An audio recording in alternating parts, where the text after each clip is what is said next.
বর্তমানে বাংলাদেশের মোট জেলা রয়েছে 64টি। তো এর মধ্যে আমরা অনেকে জানি না বাংলাদেশের এই 64 জেলার মধ্যে কোন জেলাগুলো সবচেয়ে বেশি বড় এবং এই জেলাগুলোর নাম কি। তো আজকের এই ভিডিওটি আপনি দেখলে বুঝতে পারবেন বাংলাদেশের সবচেয়ে বড় জেলাগুলোর আয়তন এবং জনসংখ্যা কত রয়েছে।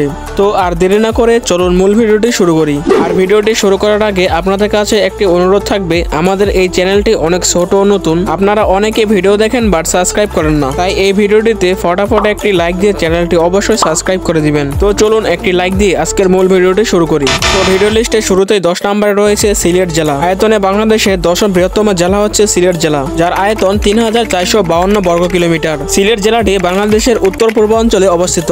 জেলার উত্তরে ভারতের আসাম রাজ্য, দক্ষিণে মৌলভীবাজার জেলা, পূর্বে হবিগঞ্জ জেলা এবং পশ্চিমে সুনামগঞ্জ জেলা অবস্থিত। সিলেট জেলায় অনেক বড় বড় শিল্প কারখানা রয়েছে। 2022 সালের হিসাব অনুযায়ী এই জেলার মোট জনসংখ্যা রয়েছে 38,57,000 এবং জনসংখ্যার ঘনত্ব রয়েছে 1100। এছাড়া এই জেলার অন্তর্গত মোট উপজেলা রয়েছে 13টি। পাশাপাশি সিলেট জেলায় অনেক পর্যটক কেন্দ্র রয়েছে, যেমন শাহজালাল এবং শাহপরানের মাজার, মালনীছড়া চা বাগান, বিছান্দাকান্দি ও মাধবকুণ্ড মতো আকর্ষণীয় জায়গা রয়েছে এই সিলেটে। সিলেটের অর্থনীতি কৃষির উপর নির্ভরশীল। এই জেলাটিতে পাট, গম, আলু, ভুট্টা, শাকসবজি প্রচুর পরিমাণে উৎপাদন হয়। এরপর 9 নম্বরে রয়েছে সুনামগঞ্জ জেলা। আয়তনে বাংলাদেশের 9ম বৃহত্তম জেলা হচ্ছে সুনামগঞ্জ জেলা। এই জেলার মোট আয়তন রয়েছে 3747 বর্গ কিলোমিটার। এই জেলাটি বাংলাদেশের উত্তর পূর্বাঞ্চলে অবস্থিত। 2022 সাল অনুযায়ী এর জনসংখ্যা রয়েছে 26,95,495 জন। জেলাটির প্রধান নদী হচ্ছে মেঘনা ও সুরমা নদী। এই জেলাটির অর্থনীতিও মূলত কৃষির উপর নির্ভরশীল। জেলাটিতে ধান, পাট, গম, আলু, ভুট্টা, সরিষা, মাছ ও শাকসবজি চাষাবাদ করা হয়। এছাড়াও এই জেলার অংশে মোট 12টি উপজেলা রয়েছে।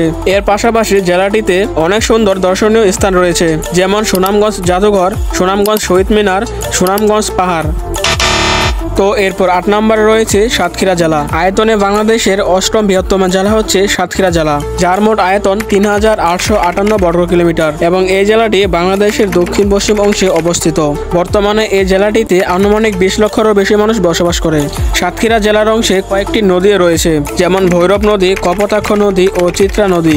এই জেলাটির অর্থনীতিও মূলত কৃষির উপর নির্ভরশীল। জেলাটিতে ধান, গম, পাট সহ ভুট্টা, সরিষা ইত্যাদি শাকসবজি আবাদ করা হয়।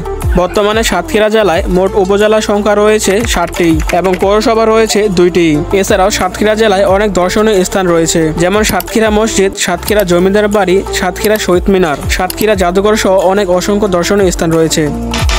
এরপর 7 নম্বরে রয়েছে বাগেরহাট জেলা। আয়তনে বাংলাদেশের 7ম বৃহত্তম জেলা হচ্ছে বাগেরহাট জেলা। এই জেলাটির আয়তন রয়েছে 3959 বর্গ কিলোমিটার এবং এই জেলাটিতে প্রায় 20 লক্ষ মানুষের বসবাস রয়েছে। বাগেরহাট জেলাতেও বেশ কিছু নদী রয়েছে, যেমন পদ্মা, ভৈরব, কপোতাক্ষ, মধুমতি নদী ইত্যাদি।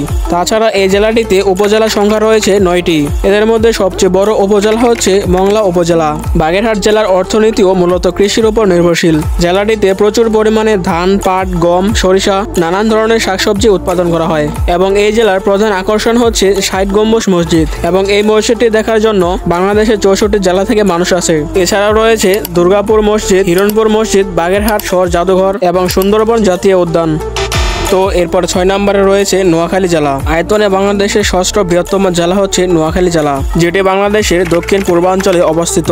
জেলাটি চট্টগ্রাম বিভাগের অন্তর্গত। এই জেলার মোট আয়তন 4202 বর্গ কিলোমিটার। 2022 সালের হিসাব অনুযায়ী এই জেলাটিতে 36,25,000 মানুষের বসবাস রয়েছে। এখানে মোট উপজেলা রয়েছে 9টি, যার মধ্যে সবচেয়ে বড় উপজেলা হচ্ছে হাতিয়া উপজেলা। নোয়াখালী জেলাও মূলত কৃষির উপর নির্ভরশীল। এই জেলাটিতে প্রচুর পরিমাণের আম, কলা, ধান, পাট ইত্যাদি চাষাবাদ করা হয়। 1821 সালে এই নোয়াখালী জেলাটি প্রতিষ্ঠিত হয়েছে। অর্থনীতি, শিক্ষা, সংস্কৃতি ও রাজনীতি এই জেলার গুরুত্বপূর্ণ অবদান রেখেছে। তো এরপর 5 নম্বরে রয়েছে ময়মনসিংহ জেলা। আয়তনে বাংলাদেশের 5ম বৃহত্তম জেলা হচ্ছে ময়মনসিংহ জেলা, যার মোট আয়তন 4363 বর্গ কিলোমিটার এবং ময়মনসিংহ জেলা বাংলাদেশের উত্তর মধ্যাঞ্চলে অবস্থিত। বর্তমানে এই জেলাটিতে আনুমানিক 50 লক্ষ মানুষ বসবাস করে এবং এই জেলাটিতে মোট উপজেলা রয়েছে 13টি, যার মধ্যে সবচেয়ে বড় উপজেলা হচ্ছে ভালুকা। ময়মনসিংহ জেলাও মূলত কৃষির উপর নির্ভরশীল এবং এই জেলার প্রধান ফসল হচ্ছে আম। 1987 সালে এই ময়মনসিংহ জেলাটি প্রতিষ্ঠিত হয়েছিল। ময়মনসিংহ জেলায় রয়েছে অনেক ঐতিহাসিক স্থাপনা, যেমন মহারাজা ঈশা খাঁ মসজিদ, ময়মনসিংহ জাতীয় জাদুঘর, ময়মনসিংহ চিড়িয়াখানা। তো এরপর 4 নম্বরে রয়েছে খুলনা জেলা। আয়তনে বাংলাদেশের চতুর্থ বৃহত্তম জেলা হচ্ছে খুলনা জেলা। এটি বাংলাদেশের দক্ষিণ পশ্চিমাঞ্চলে অবস্থিত একটি জেলা। জেলাটির মোট আয়তন রয়েছে 4395 বর্গ কিলোমিটার। আর এই জেলাটি খুলনা বিভাগের অন্তর্গত। বর্তমানে এই জেলাটিতে প্রায় 25 লক্ষ মানুষের বসবাস এবং এই জেলাটিতে মোট উপজেলা রয়েছে 9টি, যার মধ্যে সবচেয়ে বড় উপজেলা হচ্ছে কয়রা উপজেলা।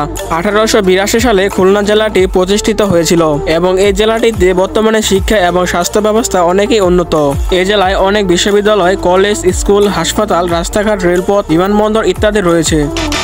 এরপর 3 নম্বরে রয়েছে বান্দরবান জেলা। আয়তনে বাংলাদেশের তৃতীয় বৃহত্তম জেলা হচ্ছে বান্দরবান জেলা। জেলাটির মোট আয়তন 4479 বর্গ কিলোমিটার এবং এটি বাংলাদেশের দক্ষিণ পূর্বাঞ্চলে অবস্থিত একটি জেলা। আর আপনারা হয়তো বা জেনে থাকবেন এটি কিন্তু চট্টগ্রাম বিভাগের অন্তর্গত। 2022 সালের হিসাব অনুযায়ী এই জেলার মোট জনসংখ্যা রয়েছে 4,80,000। জেলাটি পাহাড়ি অঞ্চল হওয়ার কারণে এর জনসংখ্যা অনেকটাই কম। এখানে মোট উপজেলা রয়েছে 7টি। এছাড়াও বান্দরবান জেলার প্রধান নদী হচ্ছে সাঙ্গু নদী। 1981 সালে এই বান্দরবান জেলাটি প্রতিষ্ঠিত হয়েছে। বান্দরবান জেলাটি প্রাকৃতিক সৌন্দর্য অত্যন্ত বৈচিত্র্যময়।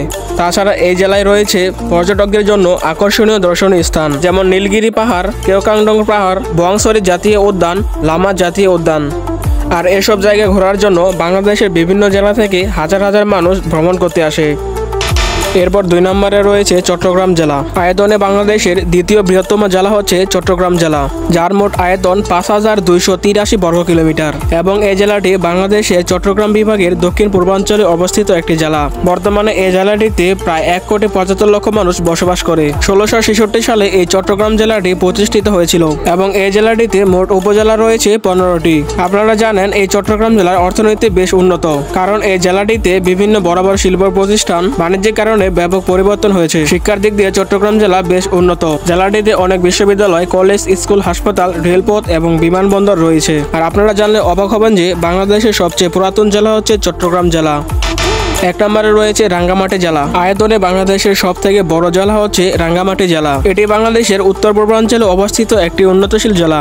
জেলাটির মোট আয়তন রয়েছে 6116 বর্গ কিলোমিটার। বর্তমানে এই জেলাটিতে আনুমানিক 7 থেকে 8 লক্ষ মানুষের বসবাস রয়েছে। এতে মোট উপজেলা রয়েছে 10টি, যার মধ্যে সবচেয়ে বড় উপজেলা হচ্ছে বাঘাইছড়ি উপজেলা, যার মোট আয়তন 1931 বর্গ কিলোমিটার। রাঙ্গামাটি জেলার প্রধান নদী হচ্ছে কর্ণফুলী নদী। তাছাড়া এই জেলাটিতে দেখার মতো অনেক আকর্ষণীয় জায়গা রয়েছে, যেমন রয়েছে কাপ্তাই হ্রদ, সুবর্ণং ঝর্ণা, সাজেক ভ্যালি, রাঙ্গামাটি ঝুলন্ত সেতু, রাঙ্গামাটি রাজারবাড় বিহার, বৌদ্ধ মন্দির ইত্যাদি।